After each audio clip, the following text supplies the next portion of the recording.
This is a special podcast presentation from 700WLW.com. This is Thompson on Demand. Coming up at 11:06. I guess I picked the wrong week to quit sniffing glue. 11:06 this morning. Try to keep you up to date on what's going on with all the levies and what's happening in local schools. This is it's one of my hot button issues. No, not just SB 5. I mean, that's part of this whole thing. But education in general. I think it is very broken. And no, you can't point the finger at just teachers or just administrators. You can't point it at just politicians. It's really all of us, all of those things. We've accepted a lot of things many years ago as the way education should be handled. Then we allowed changes to be made based on unions and salaries and all kinds of stuff like that. And also, I think, to a certain degree, a progressive agenda. But we haven't taken some of the good things about modernizing it, like technology and stuff. And I think we're on an unsustainable path. We've had a lot of different local issues and local levies. Some more are going to come up on the ballots this fall. We've had some local contracts be reached over the next couple of years. Lakota, I had Rich Hoffman on last week to talk about what's going on in Lakota. They've reached a deal with their teachers. Some others have yet to, and they're still working on them. With me right now is Kelli Kohls from the Springboro School Board. How are you? Oh, hi, Doc. I'm just fine. How are you doing? Doing fine. You've got a meeting tonight, right? We have a meeting at 6:30 at our high school, yes. And is it a contract deal that is being worked on right now? Yes, it would be a vote on the two unions that we have in the district, a vote on to whether to accept the contract for them. Mm-hmm. What are the particulars of the contract? What is being debated? What would happen if they accept it? Well, it sounds like a lot like Rich said his was at Lakota. I mean, the details are, of course, step raises and health insurance and pretty much the same thing that most of them are working on. Pretty much, yeah, pretty much. It's not typically at this point. It's not the total language of the contract. It's just small portions of the contract, and I believe that it's going to be in the form of an MOU, a memorandum of understanding, rather than going through the whole contract. Okay. How difficult has this process been right now? It depends on who you ask, Doc. It really does. I mean, there's certainly frustrations, some give and take on both sides. I mean, I have to be careful, and I'm happy to talk to you more about it next week because tonight is the vote, and so it's not voted in yet. So I can't give the details to something that we haven't passed, but I certainly will talk about it next week. I'm trying to stay out of the weeds right now. You know, there's nonstop umbrella of fear with board members to be able to talk to the community and the public about what's going on in the district, because we're told constantly from many different sources that well you can't talk about that, you can't speak of that. That's hush.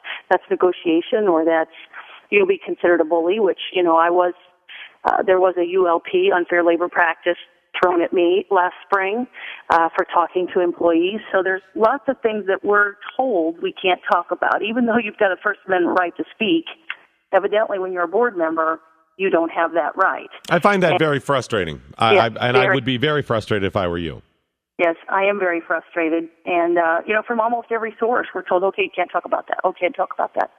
When really it's the public, our community, that needs to know, because they need to help us make decisions. I'll tell you why I would be particularly frustrated. And obviously, if you can't comment on this, that's fine. I'm just going to make my statement and make my opinion known. Sure. I have a very big issue when it comes to schools that promote using school property, contracts for teachers and stuff like that. I think that's using the property of that we all pay for, even if you don't have a kid going to those schools. We all pay for those things, and we may not all support a levy, for example. Well, if you're telling me that there are certain things you can't say or do because you may be seen as, some sort of unfair labor practice, it really seems very one-sided. It seems like a double standard. Well, Doc, I've said now for 2 years that I've been involved in education that I don't know who runs these schools. And if I'm now on the inside and I can't tell who runs these schools, I think there's a problem. There is a system that is supposed to run these schools. But in fact, the board is hamstrung by the contracts. There's very little. If our voters say no to a levy, this is any district, if they say no, we, the board, really only have about 15 to 20% of the budget that we can start looking at to make cuts. And all of those are services to the children.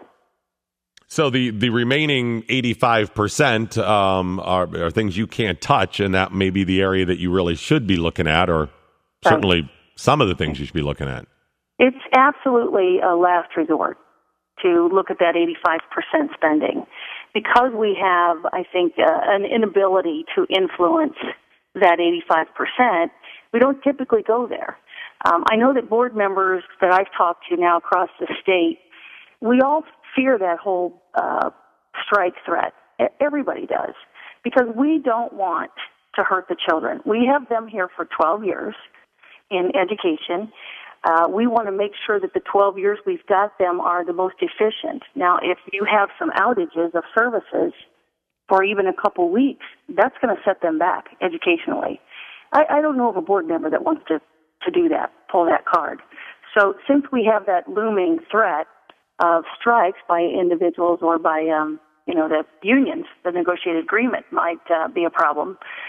We can't really negotiate for that. I don't feel, as a board member, that I've been able to effectively communicate with employees or with the community because of the hush order that goes on in negotiations. Now, I understand during conversations about a contract, if it's official, that you really can't speak.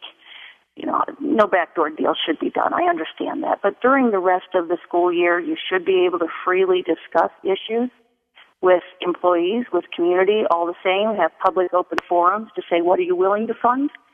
What should we be doing at this district? Help us out. We're not doing that enough. So I think there's a departure of truth also because of that, because we're not regularly speaking to them.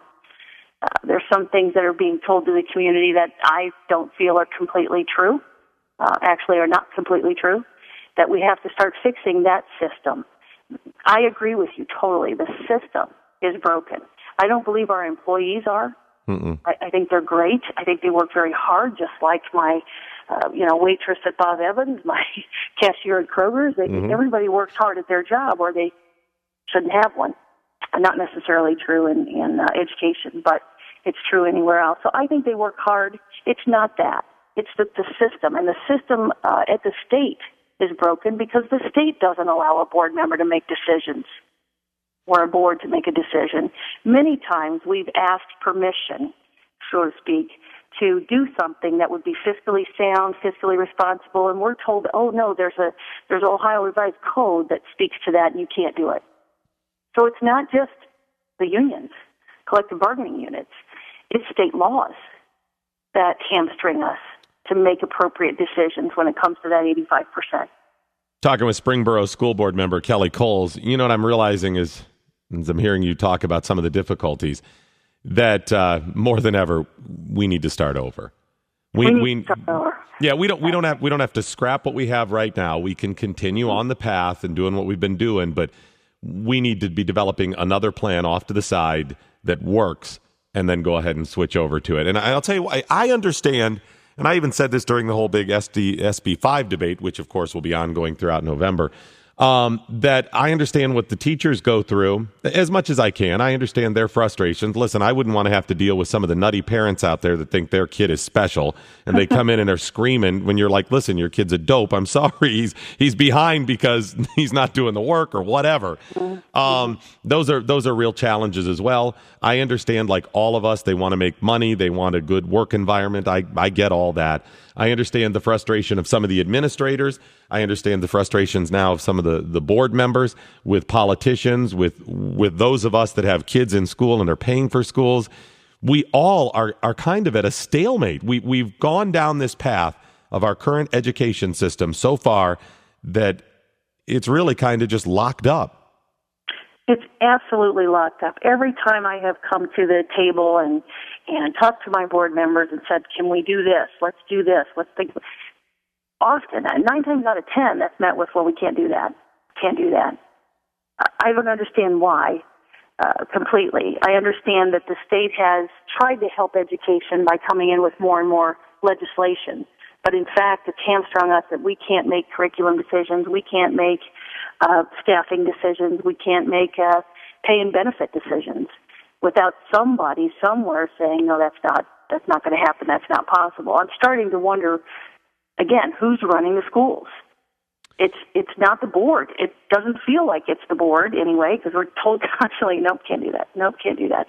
And it's just a matter sometimes of letting the community know what's going on because they need to. They deserve to know. Let's tell them this is what we spend. This is how we came by that decision. But we're not typically allowed to do that because it's some kind of breach of confidentiality. We need to try to do that more, and we need the ropes off of our hands so that we can do more things at this district, any district. I've been going around the state talking to different groups, children's advocate groups, and telling them, really educating them about school funding, school spending. Pay and benefits is part of that. They always want to know those things, but also curriculum, how we develop that, how we measure that, what a school system has to do to be excellent. We just need to make sure our communities know this stuff. And it's not anywhere. It's not easy to find on anybody's website. I'll assume that most of us in the area, teachers, UI, whoever, really want what's best for the area kids, everybody in the community. They want what's best. And this may sound really naive, Kelly, but I sent an email to Rich Hoffman of No Lakota Levy last week after he was on, and I said, maybe we need get some people together and draw up a real plan and try to address as many issues as possible. Try to come up with the plan for education in America. Go ahead. We'll be the leaders in the country. Come up with a plan for the next 50, 100 years. Maybe that's naive. Maybe we can't. Maybe it'll always be gummed up somehow, or it's just some impossible angles. But I'd be willing to do it. We'll get you, Rich, whoever else, some teachers, administrators, get together and say, here's our ultimate goal. Let's explore all options, technology. Let's lay out where we want to be with technology and schools and different things, and then say, how do we get there? Right. If we didn't have these regulations, what could we do? There are systems that work on this planet. There are 25 of them that work better than we do. So I think that there are some good models out there already, and they actually have larger classroom sizes. They have a whole lot less money directed at education, and they're doing a better job. So we don't have to reinvent the wheel. We need to maybe adopt some of the philosophies and the systems that other countries have that are doing better than we are. The difference is if John Kasich or any local superintendent or school board tried to put a commission together to do this, you'd get all the usual politics and BS involved, and nothing would get done. The recommendations, even if good, wouldn't be adopted because of politics. But if we all got together independently of some politician and his promises and his goals for his career and came up with some stuff, and you're right, maybe we use as a starting point some of those areas where it is working, and let's really have a vision for 50 years beyond that. Exactly. Might be a way to. All right, tell me about the meeting tonight. People can go and regardless of where you fall on these different issues, going to meetings, speaking your mind, hearing what's going on, educating yourself, expressing yourself, always a good thing. Always a good thing. And even if it's opposing opinions, as long as people are respectful, there's reason to go ahead and state your opinion on education. And that's why I won't be there. That whole respectful thing, Kelly, that's what gets me in trouble every time. No, okay, you're right. Stay home, Doc. Stay home. When's the meeting tonight? It's 6:30 up at Springboro High School. We only have about 30-minute window where the community members can stand up and speak, unfortunately. So that means we have to limit each person to about 3 minutes. So people usually have to come to the point quickly and let us know how they're thinking about issues. And in particular, tonight's issue is the pay and benefits. We're offering some things that are a little unusual, but I think the other schools around are going to those as well. Like I said, we'll announce more tonight about those issues. But whatever it is, you said something about board members there for the children, and I agree. I think all board members are there because they think while they're running a campaign that I'm going to get in there and I can make decisions about what is best for the children. I can see through rhetoric, and I'd be able to say, how is that good for the children? The problem is it's not always the case because we're hamstrung again. by so much of the labor agreement, by so much of state law, that we think this is good for children, this decision we're trying to make, but we can't institute it. We're not allowed. Well, it's very frustrating. I understand it. Well, I'll tell you what, if you ever want to get together and get some other people, we'll get it done, and keep me posted on what happens tonight, okay? I will. Thank you so much. Thanks for calling. You bet. Springboro School Board member Kelli Kohls giving us the take from what the board members go through. I think we are just bound up now. The machine has locked up. We need a new one. Doc Thompson, 700 WLW. Doc Thompson on 700 WLW. Quick call in here. Alan on a cell. You're on the big one. Yes, how's it going today? How are you, sir? Not too bad. It's a rainy mist going on 74, going towards Indy. I'll tell you that much. Well, it doesn't look real good right now. We're supposed to see some sunshine this afternoon. I hope so. Anyway, my thing is that if the population of those being educated, those in the schools today, is less than the population was 10 years ago, 15 years ago, 30 years ago, why are the expenses more? It doesn't make sense, does it? Is the population less? Yeah, of course it is. There's less kids being. Our population is expanded and contracted. Take a look at how many kids are in school. I got to be honest, Alan. I'm trying to go through it. I know some basic numbers. I know we've got about 310 million Americans right now. We've undergone a little bit more of a baby boom. There are a lot more minors right now than there was 10 years or so ago. Compared with the baby boom generation, though, yeah, there's probably less. I understand what you're saying, though. If you want to structure it so the amount of teachers, educators, schools, administrators, the school systems, all of those reflect the number of kids, that would certainly make sense. Absolutely. Here's one of the other things that really frustrates people, though. When we talk about the whole thing about education being broken, the agenda of what should be taught. Remember, history is written by the winners. The people in power, the people who win, tell you what happened. They're going to tell their side of the story, essentially. Of course, you're always going to get a little bit of that. Some of it, though, I think is pretty obvious. Where there's things that are so contentious, why do those come into school at all? History is a tricky one because there's a lot of potentially contentious things tied to it. English, though, math, these things are very simple. There doesn't have to be an agenda at all with those. How about homosexuality? That's a contentious issue. How about we just leave that out? Not the case. California, Alameda County Board of Education has just approved a mandatory gay education program for children. It's called LGBT Lesson Number 9. Lesbian, gay, bi, transsexual Lesson Number 9. This is a mandatory education program for children in kindergarten. In kindergarten. We're in kindergarten.